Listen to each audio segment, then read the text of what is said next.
Hello everyone, कैसे हैं आप सब।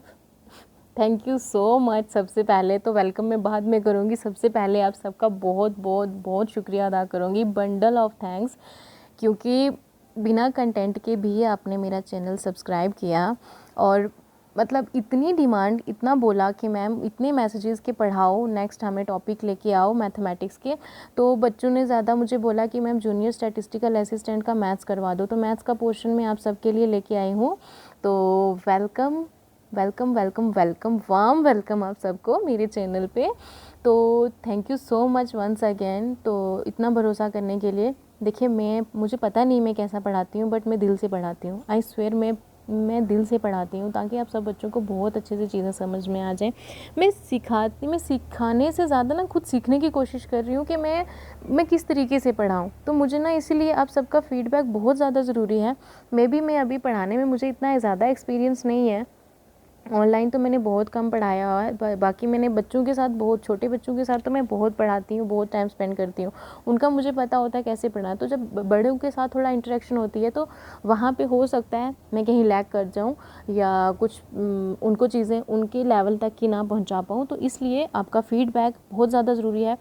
फ़ीडबैक हमेशा टीचर के लिए एक बूस्ट होता है। तो मैं अपने आप को टीचर तो बिल्कुल भी इतना बड़ा कंसीडर नहीं करती हूँ, बट हाँ, अगर आपको कुछ सिखा रही हूँ तो आप भी मुझे फ़ीडबैक दें, मुझे पता चले कि मुझे कहाँ पे इम्प्रूव करना है। आपके पॉजिटिव नेगेटिव दिल से, मतलब सर आँखों पे, जैसे वो बोलते हैं ना, आपकी हर बात सर आँखों पे, तो आपके हर कमेंट, हर बात सर आँखों पे।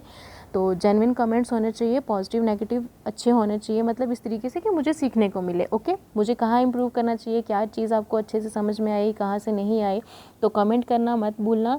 उसके बाद मैं नहीं बोलूँगी सब्सक्राइब करो, लाइक करो। हाँ, अगर आपका मन है सब्सक्रिप्शन का शेयर कर सकते हो, ताकि बाकी बच्चे भी इस चीज़ को पढ़ सकें। मैं पूरी कोशिश करूँगी कि जूनियर स्टैटिस्टिकल असिस्टेंट का पोर्शन हम क्या कर लें, जल्दी से जल्दी मैथ्स का कंप्लीट कर लें। उसके बाद मैं आपको स्टैट का भी स्टार्ट करवाने की कोशिश करूँगी, ठीक है।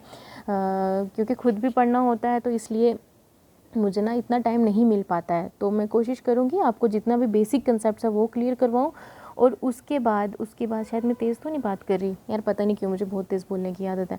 तो उसके बाद क्या होगा कि मैं आपको ना, मैं ये प्रॉमिस नहीं करने वाली हूँ कि मैं आपको बंडल ऑफ क्वेश्चंस करवाऊंगी, बट हाँ, मेरे पास कुछ बुक्स हैं जिनमें से मैं आपको मैथ्स का नहीं, बाकी कुछ सब्जेक्ट्स के ऑब्जेक्टिव्स में लेके आऊँगी। वो ऑब्जेक्टिव सीरीज़ तो हम साथ में करेंगे, तो मुझे भी अच्छे से प्रिपरेशन हो जाएगी हर एक एग्ज़ाम्स की, और आप भी कर लोगे। ऑब्वियसली यार, इस टाइम हर कोई स्ट्रगल कर रहा है जॉब के लिए, तो मैं तो बहुत ही, मतलब हर कोई ईगर है यार अपने इंडिपेंडेंट होने के लिए।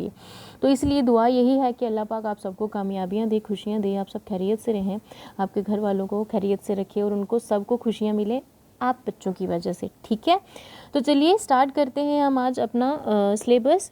तो हमारा मैथ्स का सिलेबस है, जिसमें हमने पढ़ना है जूनियर स्टैटिस्टिकल असिस्टेंट का, और इस टॉपिक को फाइनेंस वाले भी पढ़ सकते हैं। जिस चीज़ भी सिलेबस में ये आता है वो सारे कंसीडर कर सकते हैं। ये नहीं है कि पर्टिकुलरली इसको जूनियर स्टैटिस्टिकल असिस्टेंट वाले ही पढ़ेंगे।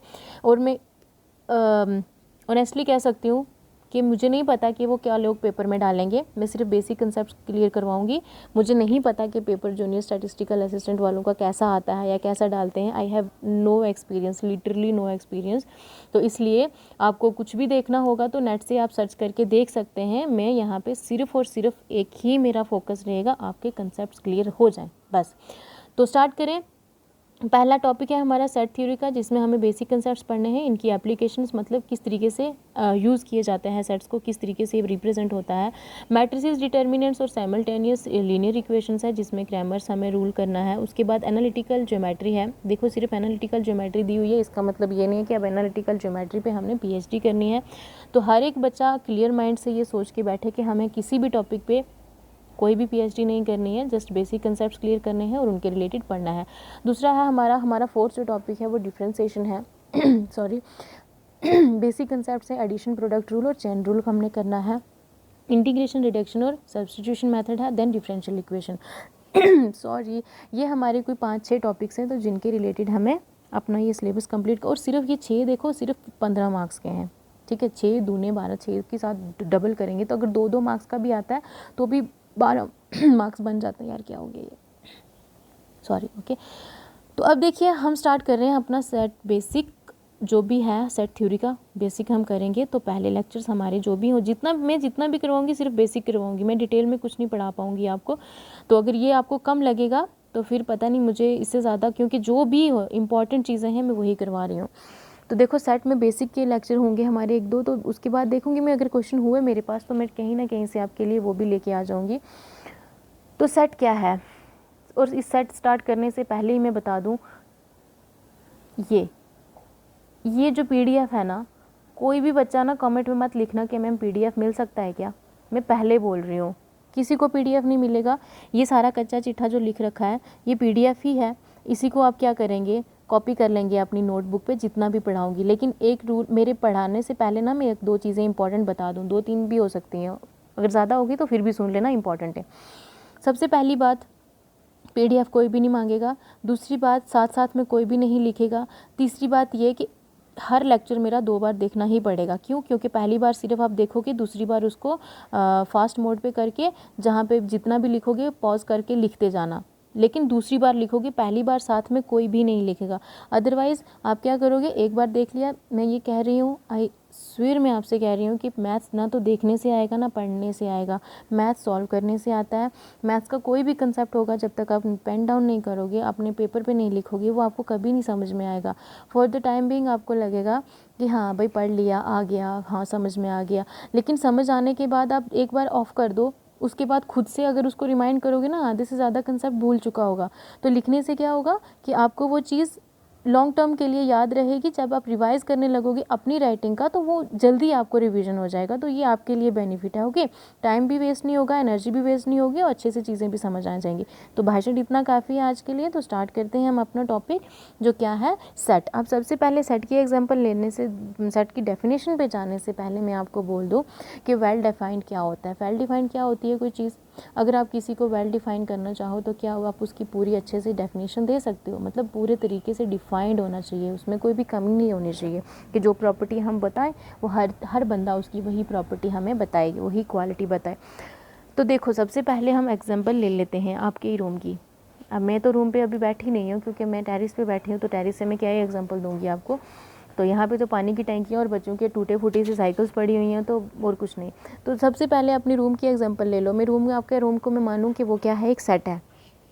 सेट का मतलब क्या है, मैथ्स में सेट का ये नहीं कि पहाड़ है, जो आपकी कॉमन लाइफ में सेट होता है, जिनको आप सेट बोलोगे वही सेट ये भी होता है, ठीक है। बस ये क्या करता है, मैथमेटिकल फॉर्म में उस चीज़ को रिप्रेजेंट करता है।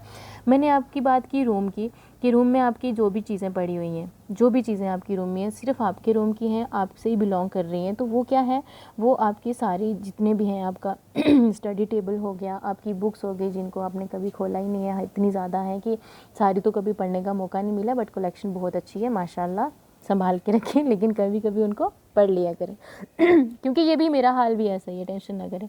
उसके बाद आपका लैपटॉप होगा, कंप्यूटर होगा, जो भी आपकी बिलोंगिंग्स हैं वहाँ पे, ठीक है, सब कुछ जो सिर्फ और सिर्फ आपसे बिलोंग कर रही है, आपके रूम में है। तो इसका मतलब क्या होगा, आपका रूम क्या बन जाएगा, ये एक सेट बन जाएगा। और जो भी इसके सारे ये अंदर एलिमेंट्स हैं, जो भी ऑब्जेक्ट्स हैं इनको हम क्या बोल सकते हैं, एलिमेंट्स भी बोल सकते हैं, ऑब्जेक्ट्स भी बोल सकते हैं, और उसके अलावा इनको मेंबर ऑफ सेट भी बोल सकते हैं। क्योंकि सेट कब बनेगा, देखो रूम आपने खाली कर दिया, जब उसमें कुछ है ही नहीं है, तो वो उसमें एलिमेंट्स आएंगे या ऑब्जेक्ट्स बोलेंगे कि वो किसी पर्टिकुलर चीज़ का सेट है, वो तब सेट नहीं कहलाएगा, ठीक है। वो भी बताऊंगी, जब खाली होगा उसको नल सेट बोलते हैं, वो बाद की बात है। तो अब देखो यहाँ क्या है, मैंने आपके रूम की एग्जांपल ली, तो रूम में क्या है, सेट की बात चली, तो रूम में आपके जितनी भी बिलोंगिंग्स हैं वो उस सेट के मेंबर्स होंगे, वो उस सेट के ऑब्जेक्ट्स होंगे, वो उस सेट के एलिमेंट्स होंगे। अब सपोज़ करते हैं जैसे गर्ल्स डालती हैं ज्वेलरी वगैरह यूज़ करती हैं, तो अब ज्वेलरी की जो बात आती है, ज्वेलरी को क्या बोलते हैं, हाँ जी मेरा सेट कहाँ रखा है, हाँ जी कितने सेट्स हैं आपके पास, ये तो ये सारी चीज़ें आंटियाँ भी डिस्कस करती रहती हैं ना, हाँ जी उसकी शादी, उसको कितने सेट पड़े, ये वो, तो ये मतलब ये वाली चीज़ें। तो वो सेट का मतलब क्या होता है कि पर्टिकुलर ऑब्जेक्ट्स होते हैं जो एक जैसे ही होते हैं, ठीक है। क्या कि अब सेट में क्या होगा, इयररिंग्स होंगे, नेकलेस होगा, उसमें बैंगल्स होती हैं, रिंग्स होती हैं, तो वो सारी क्या है, सेट हैं, गोल्ड की हैं, सारे सेट है, तो बिलोंग कर रहा है एक पर्टिकुलर ऑब्जेक्ट्स हैं, एक बॉक्स में पैक होते हैं, बड़ा खूबसूरत सा बॉक्स होता है वैसे ज्वेलरी, तो मुझे ज्वेलरी कम बॉक्सेस ज़्यादा पसंद आते हैं। तो उसके बाद क्या है, देखिए फिर किसकी बात है, किचन में चले जाओ तो किचन में आपको पर्टिकुलर ऑब्जेक्ट्स मिलेंगे, वहाँ पे आपको बर्तन मिलेंगे, प्लेटें मिलेंगी, ये थोड़ी ना आपको बेड वहाँ पे दिखेगा, नहीं दिखेगा ना। तो इसलिए किचन का जो सेट है, किचन में आपको कप्स मिलेंगे, कप का पर्टिकुलर सेट, प्लेट का सेट, मतलब सारी प्लेटें एक जैसी हैं, एक जैसी दिख रही हैं, एक ही साइज़ की हैं, कप एक जैसे हैं। वो जो बड़े होंगे वो तो मग में चले जाएंगे, लेकिन जो स्मॉल कप्स आते हैं, जो 6 का पैक होता है, कभी कभी 12 का पैक भी आता है, तो ये कप्स क्या होंगे, ये पर्टिकुलर उसी सेट से बिलोंग कर रहे होंगे। तो अब हम आते हैं कहाँ पे, मैथमेटिकल लैंग्वेज में। उम्मीद है कि इतनी आप सबको समझ में आ गई होंगी छोटी मोटी एग्जांपल। देखो मैं हमेशा घर की, किचन की, खाने की ये एग्जांपल्स इसीलिए देती हूँ क्योंकि जब भी आप खाना खाओ या कहीं अपने रूम में भी जाओ ना, तो इन चीज़ों को देख के ही आपको पता चल जाए, हाँ यार ये तो सेट था, हमने सेट में पढ़ा ये चीज़ें। तो ये चीज़ें ना आपको क्लियर रखने के लिए होती हैं, क्योंकि ये चीज़ें हमेशा आपके सामने आएंगी। तो इसलिए जब भी आप कोई चीज़ रिलेट करने लगो तो उन चीज़ों से रिलेट करो ताकि जो आपकी डेली रूटीन में आपकी आंखों के सामने रहें। ओके, हाँ भाषण ज़्यादा हो जाता है मेरा, लेकिन कोई बात नहीं, आप सुन लिया करो यार। अगर बैठे हो मेरे साथ टाइम स्पेंड करने के लिए तो तो मज़े करो, फिर सुनो। तो अब हम बात करते हैं किसकी, मैथ्स की डेफिनेशन की, कि मैथ्स क्या कह रहा है। ये भी वही बात कर रहा है कि सेट जो होगा वो हमेशा एक वेल डिफाइंड होगा कलेक्शन ऑफ ऑब्जेक्ट्स की, कि जो भी सेट होगा उस सेट के अंदर जो भी ऑब्जेक्ट्स दिए जाएंगे वो वेल डिफाइंड होंगे। मतलब वेल डिफाइंड होने का मतलब उनकी प्रॉपर्टीज़ सेम होंगी, ठीक है। ये नहीं कि हम यहाँ पे किचन के बर्तन कप रख रहे हैं तो यहाँ से उठा के बेड भी यहाँ पे रख देंगे, वो कभी नहीं होगा, ठीक है। तो इसीलिए वेल डिफाइंड होना बहुत ज़्यादा ज़रूरी है। Okay, collection of objects well defined. अब यहाँ पे क्या होगा कि जो चीज़ मेरे लिए ट्रू है वो आपके लिए भी ट्रू है, किसी थर्ड पर्सन के लिए भी ट्रू है, दुनिया का कोई भी मैथ्स का स्टूडेंट होगा उसके लिए भी ट्रू, मतलब हर एक स्टूडेंट के लिए वो ट्रू होगी, हर एक बंदे के लिए वो ट्रू होगी। कैसे, जैसे मैंने बोला कि इंग्लिश के वॉवल लिखो, तो हर एक बंदा क्या लिखेगा, आप भी लिखोगे, क्या लिखोगे, ए ई आई ओ यू। आप भी ऐसे ही लिखोगे ना, कि आप कुछ और लिखोगे, नहीं लिखोगे। तो ये क्या है, हमारा एक सेट है, ये पर्टिकुलर सेट ऑफ वॉवल्स हैं, इनको क्या बोला जाएगा, particular set of vowels. Well defined है, क्यों, क्योंकि वेल डिफाइंड होने का मतलब कोई भी बंदा आपसे पूछ ले, किसी से भी आप जाके पूछ लो तो क्या बोलोगे, यही आंसर दोगे। तो ये क्या हो गया, वेल डिफाइंड हो गया। अब किचन वाशरूम, किचन वाशरूम इन सब की एग्जांपल और बेडरूम की एग्जांपल्स मैं इसीलिए दे रही थी क्योंकि वहाँ पे भी आप सेट कंसीडर कर सकते हो, ठीक है ना। किसी भी बंदे को पूछो किचन में क्या होगा तो बर्तनों के नाम ही लेगा, किसी भी बंदे को पूछो बेडरूम में क्या होगा तो बेड से बताएगा आपके बेडरूम में क्या चीज़ें हैं, आपके रूम में कौन कौन सी हैं। तो पढ़ने वाले स्टूडेंट्स में तो बुक्स भी होंगी, बाकियों के रूम में बेड होगा, सोफ़ा होगा, जो भी होगा, बट वो भी क्या है, अपने लिए वेल डिफाइंड है। तो इसीलिए मैं वो चीज़ें कॉमन इसीलिए देती हूँ, आपको समझ में आ जाए। उसके बाद हमारी बात आती है कि इनकी मैथमेटिकल रिप्रेजेंटेशन क्या होती है। मैथमेटिकल रिप्रेजेंट हमेशा सेट कैपिटल लेटर्स में ही डिनोट होते हैं, ठीक है। हमेशा क्या होते हैं, सेट कोई भी होगा, सेट को हम हमेशा किससे डिनोट करते हैं, कैपिटल लेटर से। और जो भी हमने मेंबर्स की बात की है या इसके अंदर ऑब्जेक्ट्स की बात की है, तो ऑब्जेक्ट्स को अगर लेटर्स में है तो स्मॉल लेटर्स में, अदरवाइज 1 2 3 में ही मैक्सिमम इसी में ही काम हो जाता है। तो इसलिए क्या है कि स्मॉल लेटर्स के हमेशा जब भी आप देखोगे स्मॉल लेटर्स लिखे हुए तो ये क्या होंगे, एलिमेंट्स या ऑब्जेक्ट्स की बात कर रहा है। अगर आपने कैपिटल लेटर देख लिया तो वो एक पर्टिकुलर सेट की बात कर रहा है, ठीक है। उसके बाद मैंने आपको बिलोंगिंग्स की बात की कि आपके रूम में आप किसी चीज़ें बिलोंग करने वाली रखी होती हैं। देन आपके किचन में जो बिलोंगिंग्स होती हैं, किचन की चीज़ें वो किचन में ही बिलोंग करती हैं। तो बिलोंग्स का मतलब क्या होता है, उनसे उन्हीं से जुड़ी हुई चीज़ें। तो इनके सिम्बल्स के जो भी एलिमेंट्स होते हैं किसी भी ऑब्जेक्ट में, सॉरी सेट में, तो इस सेट में अगर एलिमेंट्स हैं कौन से, मैंने अभी आपको लिख के बताया, ए ई आई ओ यू, हमने ये लिखे एक सेट में।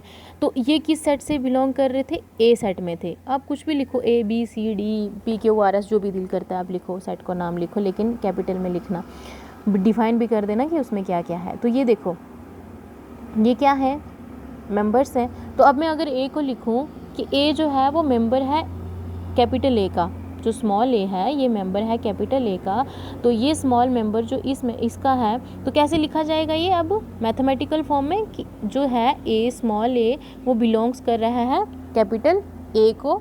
अगर मैं बात करूँ आई, तो I very good belongs to A. अब आप बोलोगे मैम यहाँ पे तो आपने एप्सिलॉन लिखा हुआ है। अरे देखो ठीक है, ये एप्सिलॉन ही है, ये एक कांस्टेंट है, यूनिवर्सल कांस्टेंट है, ग्रीक सिंबल है। एप्सिलॉन, बट ये किसके लिए यूज़ किया जाता है, फ्रेजल वर्ब्स जो है, ये फ्रेज़ है हमारा बिलोंग्स टू, इस बिलोंग्स की जगह हम ये लिखते हैं। मैथ में बहुत सारी चीज़ें हैं, जैसे विद को ऐसे लिखा जाता है, आई थिंक विच को ऐसे लिखते हैं, विद को ऐसे लिखते हैं, फॉर ऑल के लिए ये नोटिफिकेशन होती है। चलो ये चीज़ें आपको मैथ्स वाले तो जानते ही हैं, जो नॉन मैथमेटिक्स वाले हैं उनकी बात कर रही हूँ। तो देखो एप्सिलॉन यूज़ किया तो इसीलिए जब, अब मैंने अभी आपको क्या बोला था, AEIOU की बात की थी। अगर मैं बोलूँ क्या बी जो है वो ए को बिलोंग कर रहा है, आप बोलोगे नो मैम, नहीं कर रहा ना, ऑब्वियसली नहीं कर रहा, तो हम क्या लिखेंगे तब, डज नॉट। तो कभी किसी के भी ऊपर ऐसे क्रॉस लगा दोगे तो वो क्या हो जाएगा, नॉट में चला जाता है, तो डज नॉट बिलोंग्स टू ए। अगर मैं बोलूँ जेड, तो जेड भी क्या है, डज नॉट बिलोंग्स टू ए। तो इस तरीके से जो मेंबर्स नहीं होते किसी सेट के, उनको इस तरीके से दिखाते हैं, जो मेंबर्स होते हैं उनको इस तरीके से रिप्रेजेंट करते हैं। तो ये सारी बात थी किसकी, सेट की। अब मैं आपको यहाँ पे सेट के रिलेटेड फिर से बता दूँ, कंक्लूड कर देते हैं हम। सबसे पहले हमने क्या पढ़ा, सेट क्या होता है, सेट क्या होता है, वेल डिफाइंड, वेरी गुड। एक वेल डिफाइंड क्या होती है, कलेक्शन होती है किसकी, ऑब्जेक्ट्स की। तो जैसे अब, हाँ अब मैं एग्जांपल नहीं दूँ रही, अब मैं सिर्फ कंक्लूड कर रही हूँ। अब वेल डिफाइंड कलेक्शन होती है ऑब्जेक्ट्स की, उसके बाद क्या होता है, सेट को हमेशा कैपिटल लेटर से डिनोट करते हैं और इसके मेंबर्स को हमेशा क्या करते हैं, स्मॉल लेटर से डिनोट करते हैं।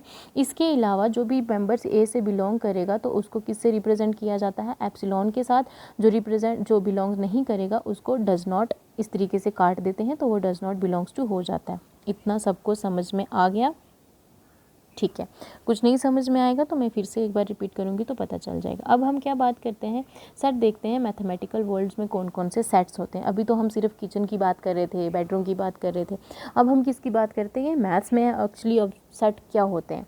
देखो नंबर ऑफ ये set of all natural numbers कौन से होते हैं, अब यहाँ पर तो लिखा ही हुआ है, सबको पता ही है ना, काके नहीं हो आप, हाँ बड़े हो गए हो।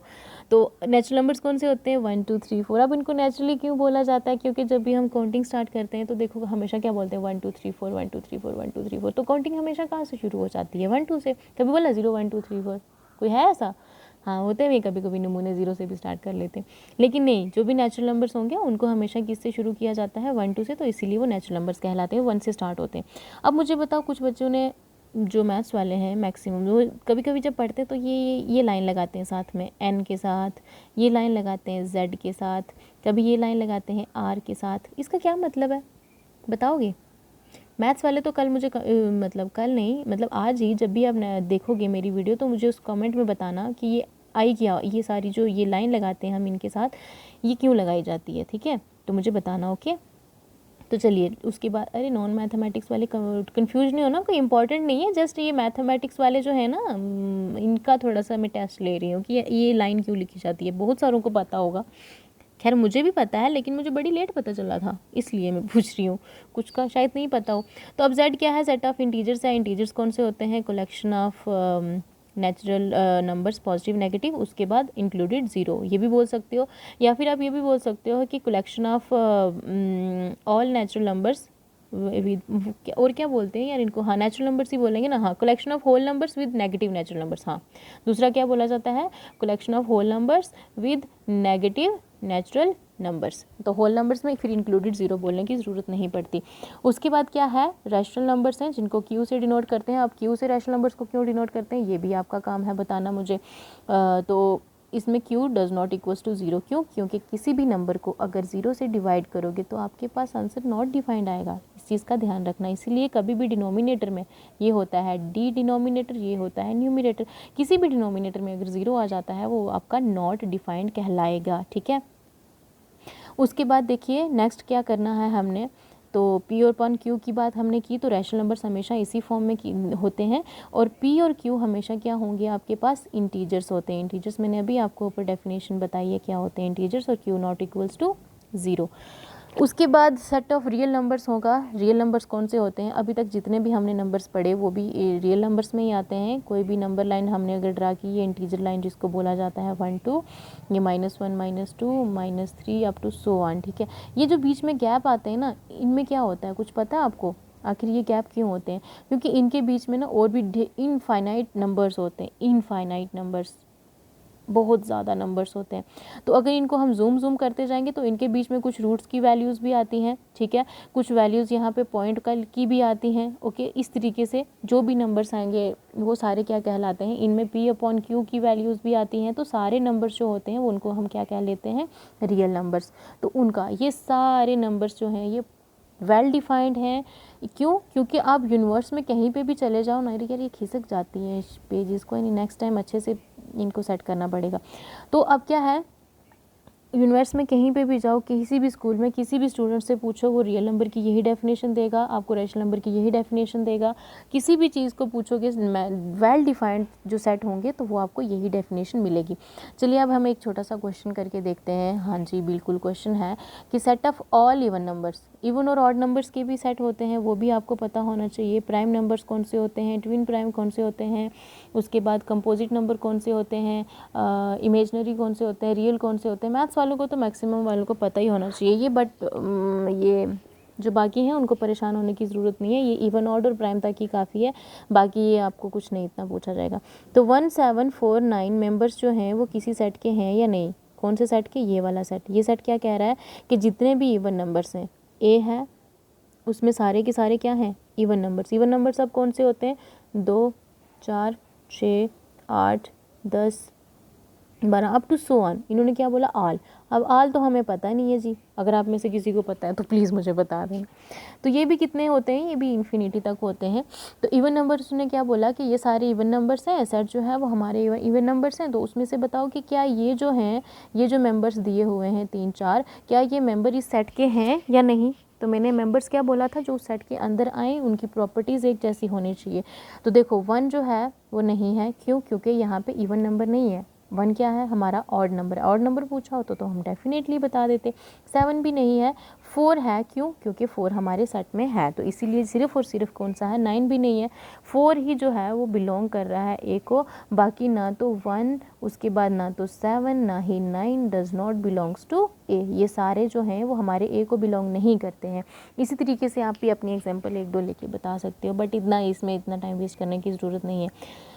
तो नेक्स्ट हम चलते हैं, अब मेथड्स क्या होते हैं किसी भी सेट को रिप्रेजेंट करने के। देखो कोई भी चीज़ है उसको मैथमेटिक्स में बातें ही किसकी होती हैं यार, डिफाइन करो, रिप्रेजेंट करो, प्रूफ करो, बाहर, बस काम ख़त्म। और ये काम सिर्फ कहना आसान है, करने में बड़ा मुश्किल लगता है बेटा जी। अब देखो क्या है, methods of representing a set. इसमें 2 मेथड्स होते हैं, कौन कौन से वो देखिए। एक होता है रोस्टर और टैबुलर फॉर्म, दूसरा होता है सेट बिल्डर फॉर्म। रोस्टर और टैबुलर फॉर्म होता है, दूसरा कौन सा होता है, सेट बिल्डर फॉर्म। सबसे पहले हम चलते हैं अपना पहले वाले टॉपिक पे। पहला टॉपिक कौन सा है, जो ये रोस्टर वाला। रोस्टर वाला पार्ट क्या कहता है, ये मेथड क्या कहता है, रोस्टर। अच्छा, रोस्ट की बात आती है तो हमेशा दिमाग में क्या आता है, सच बताओ मेरे दिमाग में तो फ्राइड चिकन ही आता है। आह, क्योंकि जो भी चीज़ है, अब मैं आपको ना ये ट्रिक बता रही हूँ रोस्टर और टैबुलर में, मुझे भी हमेशा कन्फ्यूजन हो जाती थी। तो मैं जब चीज़ों को याद रखने के लिए जो भी ट्रिक अपनाई है आज तक या अपनाती भी हूँ, तो मैं हमेशा बच्चों के साथ शेयर करती हूँ, क्या ऑफलाइन क्या ऑनलाइन सबके साथ। तो इसलिए ये भी आपको बता दूँ, देखो जब भी खाना बन के आता है, चिकन रोस्ट होके आएगा तो सीधा आपके टेबल पे आ जाएगा, ठीक है। रोस्टर और टैबुलर नाम अलग लगते हैं, ऐसे लगता है 2 अलग अलग मेथड है, लेकिन ये एक ही मेथड है। तो रोस्टर फॉर्म में हमेशा क्या होता है, चीज़ें लिस्ट करके दी होती हैं, मतलब पूरी बना के तैयार करके ना लिस्ट। अगर मैं आपको बोलूँ चलो अपने लिस्ट बनाओ, अपने कौन कौन से टॉपिक्स पढ़ लिए, तो आप उसको मैं क्या बोलूँगी, रोस्टर फॉर्म। या आपको चिकन ला के रख दिया घर पे, तो मैं आपके घर पे मेहमान आ गई, तो आप जो मेरे लिए चिकन रोस्ट करके लाओगे, टेबल सजा के रखोगे, तो कोई ना इंशाल्लाह कभी हुई रोज़ी पानी आपके घर पे लिखी हुई तो कभी ज़रूर आएंगे मेहमान बन के आपके घर में। तो देखिए ये टेबल पे आपने क्या कर दिया, लाके चिकन रख दिया। अब ये क्या है, टेबुलर फॉर्म भी इसको बोलोगे, रोस्टर फॉर्म भी बोलोगे, क्योंकि सेट में क्या है, अब फिर बोलोगे मैम खाने की एग्जांपल दे रही है। तो रोस्टर फॉर्म क्या क्या रही है वो भी तो सुन लो। In roster form all elements of a set are listed. मैंने अभी क्या बोला, हमेशा लिस्ट होती है, बने बनाए मिलते हैं। The elements are being separated by commas, और उन एलिमेंट्स को कॉमर्स से सेपरेट किया जाता है इस तरीके से। और विद इन ब्रैकेट्स कौन सी, ये करली ब्रैकेट्स होती हैं, या इनको बिगर ब्रैकेट्स भी बोलते हैं, कर्ली ब्रैकेट्स ही बोल दो इनको। ब्रैकेट्स में से बस इतना होगा कि किस में से इनक्लोज की जाती हैं, कर्ली ब्रैकेट्स में। ये वाली स्क्वायर होती है और ये वाली स्मॉल होती है, इनकी हमें अभी ज़रूरत नहीं है। तो ये चीज़ आपको समझ में आ गई। यार मजाक चलती रहती है, बोरिंग क्लास नहीं करना मुझे। मैं बोरिंग बिल्कुल, मतलब कभी कभी ऐसा लगता है मैं बोरिंग हूँ, बट मैं खुद को कभी बोर नहीं होने देती, मैं इंजॉय करके क्लास पढ़ा रही हूँ। तो इसलिए अभी बोर बिल्कुल नहीं होना है, आराम से पढ़ना है, थोड़ा थोड़ा पढ़ेंगे, इंशाल्लाह कर लेंगे कंप्लीट। तो रोस्टर फॉर्म क्या कह रही है कि हमें क्या चीज़ें मिलेंगी, ओ सॉरी, तो हमें हमेशा चीज़ें क्या मिलेंगी, लिस्टेड मिलेंगी, बनी तनाई, बनी बनाई बोलते हैं ना, पकी पकाई खीर। तो ये पकी पकाई खीर ही हमें मिलती है, हमें इसमें कुछ भी एफर्ट्स नहीं लगाने पड़ते। रोस्टर फॉर्म में हमेशा टेबल बना के खाना सारा बन के टेबल पे ही आता है, तो वो रोस्टर फॉर्म होगी, टेबलर फॉर्म होगी। समझ में आ गया इतना? जैसे मैंने AEIOU लिया है, आप इवन ऑड नंबर्स का सेट ले लो। ऑड नंबर का सेट, उसको मैंने नाम B दे दिया, उसको मैंने लिख दिया क्यों, कौन कौन से होते हैं odd numbers, 1 3 5 7 9 up to so on infinity तक, सारे ऑल ऑड नंबर्स ले लिए। ठीक है, इसी तरीके से आप होल नंबर्स ले लो, फर्स्ट 2 3 4 जो भी लेना चाहो। तो होल नंबर्स में आप क्या ले लोगे, 0 1 2 3, हमने डायरेक्ट लिख दिया, मतलब बना बनाया। अब बिल्ड की बात कर रहे हैं। अब देखो नाम से ही पता चल रहा है कि कुछ बनाना पड़ेगा, सेट बिल्डर फॉर्म। हमें सेट को लिखना है, सेट को बनाना है, किस तरीके से बनाना है, हमें इसको किस तरीके से बिल्ड करना है, वो हमें पता होना चाहिए। देखो इसमें क्या आता है, बिल्डर फॉर्म, इसका मतलब कुछ बनाना पड़ेगा। अब क्या बनाना पड़ेगा आपको, अब चिकन तो रोस्ट कर लिया आपने, तो उससे पहले अगर आपको सामान ला के दे दिया जाए, अब हम किसकी बात कर रहे हैं, इस तरीके से कि आपके पास मटेरियल मौजूद है, आपके पास चिकन भी है, मसाले भी हैं, तेल भी है, गैस भी है, या ओवन भी है, कुछ भी है, आपको अब रोस्ट करना है। तो रोस्ट करने से पहले वाला मटेरियल जो होगा ना, वो बिल्डर फॉर्म कहलाएगा। ओके ठीक है, तो इस चीज़ें से आप कनेक्ट कर लेना। तो वैसे सेट बिल्डर फॉर्म ना पहले होनी चाहिए, इन्होंने सेकंड नंबर पे बताई हुई थी, तो मैंने भी वैसे ही आपको लिख के बता दी, सेट बिल्डर फॉर्म वैसे पहले लिखी होनी चाहिए थी। चलो कोई बात नहीं, इसमें भी समझ आ ही जाएगा। तो कैसे, अच्छा सेट बिल्डर फॉर्म क्या होगी, मैं आपकी सबसे पहले ना आपको डेफिनेशन बता देती हूँ कि सेट बिल्डर फॉर्म वो सारे elements, all the elements of a set जो क्या करें, सिंगल प्रॉपर्टी सबके पास होनी चाहिए, एक जैसी प्रॉपर्टी होनी चाहिए, और कोई भी प्रॉपर्टी ऐसी नहीं होनी चाहिए जो एलिमेंट के बाहर वाले एलिमेंट्स के साथ बिलोंग करे। कैसे, अच्छा कोई भी सेट के बाहर के एलिमेंट्स के साथ, मैंने बोला था अभी आपको कि आपने क्या लिखना है, इवन नंबर। तो इवन नंबर कौन से थे, 2 4 6 8 10, ये सेट है हमारा। ठीक है, ये सेट है। अब देखो सिर्फ और इसमें इवन नंबर्स ही है ना। अगर मैं बोलूँ फर्स्ट 5 नेचुरल नंबर्स, तो वो प्रॉपर्टी भी ये बिलोंग नहीं करे, क्योंकि फर्स्ट 5 नहीं है ये, क्योंकि पहला 1 नहीं है, फिर 2 है, 3 नहीं है, 4 है, 5 नहीं है, 6 है। तो दूसरा, अगर इसके बाहर वाले एलिमेंट्स कौन से बच गए, 1 3 5 7 9। अब इन लाइन का मतलब समझो, ये क्या कह रही हैं, ये लाइन सिर्फ ये कह रही हैं कि जो भी सेट बिल्डर फॉर्म है, जितने भी एलिमेंट्स हैं of a set possesses a single common property. Single common property, ये सिंगल कॉमन प्रॉपर्टी है ना सबके पास। पोजेसेस क्या होता है, मतलब वो उनके साथ, उनके पास जो जिसको वो बिलोंग करें। तो ये क्या कर रहा है, ये 2 है, ये 4 है, ये सारी प्रॉपर्टीज़ कौन सी हैं, इवन नंबर की प्रॉपर्टीज़ है। तो which is not possesses by any elements outside the set, outside the set. अब ये भी एलिमेंट्स है, तो क्या ये किस इवन नंबर की प्रॉपर्टी पोजेस करते हैं, बिल्कुल भी नहीं, क्योंकि ये तो ऑड नंबर्स हैं। तो इसलिए बिल्डर फॉर्म की डेफिनेशन क्या कहती है कि सेट वही होना चाहिए जो क्या हो, एक ही प्रॉपर्टी हो हर एक एलिमेंट की, और उस एलिमेंट के बाहर का, उस सेट से बाहर का कोई भी एलिमेंट होगा, वो कोई भी एलिमेंट इस सेट की प्रॉपर्टी को नहीं ले सकता, या अगर उसके पास प्रॉपर्टी होगी तो वो सेट के अंदर होना चाहिए ना। देखो हमारी भी कुछ प्रायोरिटीज़ लिस्ट होती हैं, जैसे आपके दोस्त होते हैं, अगर आपके बहुत अच्छे दोस्त हैं कोई, ठीक है, आपकी बहुत अच्छी फ्रेंड्स हैं, तो आप क्या करोगी, उनको अपनी प्रायोरिटी लिस्ट में रखोगी, क्योंकि उनके साथ आपका माइंडसेट मैच कर रहा है, आप अच्छे से जानते हैं, उनकी नेचर आपसे मिलती है। तो वो क्या होगा, एक पर्टिकुलर सेट होगा आपकी कुछ फ्रेंड्स का, जिनकी प्रॉपर्टी आपसे मैच नहीं हो रही, जिनकी फीलिंग्स या कुछ थिंकिंग आपसे थॉट्स मैच नहीं हो रहे, वो आपके सेट से बाहर होंगे। ठीक है, तो इस तरीके से वही बात कर रहा है कि जो भी एलिमेंट होगा सेट का, वो जो सिंगल प्रॉपर्टी होगी सबकी। अब प्लेट में एक ही चावल ही खाओगे ना, कि पत्थर भी ला के रख दोगे प्लेट में, ठीक है, तो चावल क्या है, एक ही प्रॉपर्टी है, पत्थर क्या है, तो वो उनकी तो अलग प्रॉपर्टी है। फिर खाने की बात आ गई, तो खाने की बात तो चलेगी यार, खाने के बिना ज़िंदगी नहीं है। उसके बाद क्या है, तो ये अब तो पक्का समझ में आ गया होगा। अब देखो इसको लिखा कैसे जाता है, इसको रिप्रेजेंट कैसे किया जाता है। देखो set A sorry, set A is equals to X, X लिखा जाता है ऐसे, सच दैट, ये हमें बिल्डिंग के लिए मटेरियल दे रहे हैं, x is a vowel in English alphabet. अब इन्होंने ये नहीं बोला कितने वॉवल, सिर्फ इतना बोल दिया कि एक्स कुछ है, और एक्स क्या है, वो एक्स कुछ जो भी है वो वॉवल है इंग्लिश अल्फ़ाबेट का एक्स।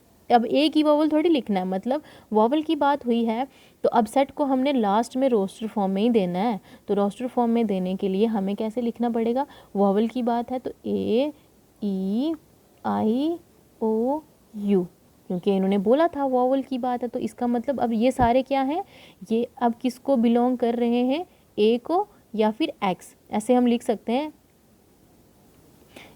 जितने भी हैं ए ई आई ओ यू, ये किसको बिलोंग कर रहे हैं, एक्स को, मतलब एक्स की जगह ये वैल्यूज़ हैं, और एक्स किसको बिलोंग कर रहा है, हमारे सेट ए को।